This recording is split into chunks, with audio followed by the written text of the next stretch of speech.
যারা নিয়মিত বিনোদনের খোঁজ খবর রাখেন তারা জানেন চলছে ৭৯তম কান চলচ্চিত্র উৎসব।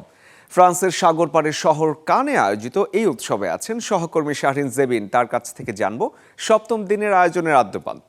কান চলচ্চিত্র উৎসবের ৭৯তম আসরের সপ্তম দিন।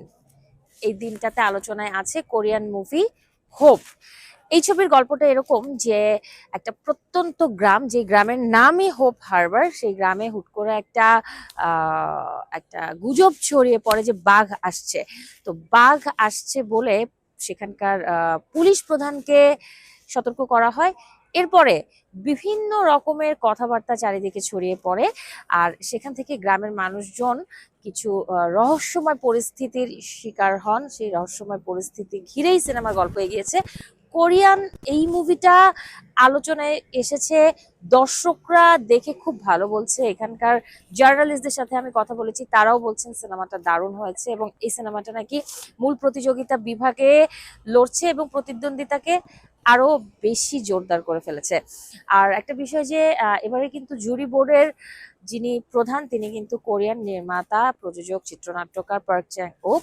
তো কোরিয়ান ফিল্ম মেকারদের একটা আধিপত্য এই বছরটায় দেখা যাচ্ছে, যে তারা ফ্রান্সের মুভি নিয়েও কিন্তু এসেছে একাধিক নির্মাতা। তো এটা যেমন আজকের দিনে ছিল। তো দিনের শুরুতে গার্লস একটা সিনেমা দেখানো হয়। সেই সিনেমাটাও ফ্রেঞ্চ নির্মাতার সিনেমা। একজন নারীর জীবনের সংগ্রাম এখানে তুলে ধরা হয়েছে। পাশাপাশি ফ্রান্সের বা এই এলাকার ঐতিহ্য বা এই এলাকায় বেড়ে উঠতে হলে যে জীবনযাপনের ওপর কিছু ইম্প্যাক্ট পড়ে, সেই বিষয়গুলো উঠে এসেছে।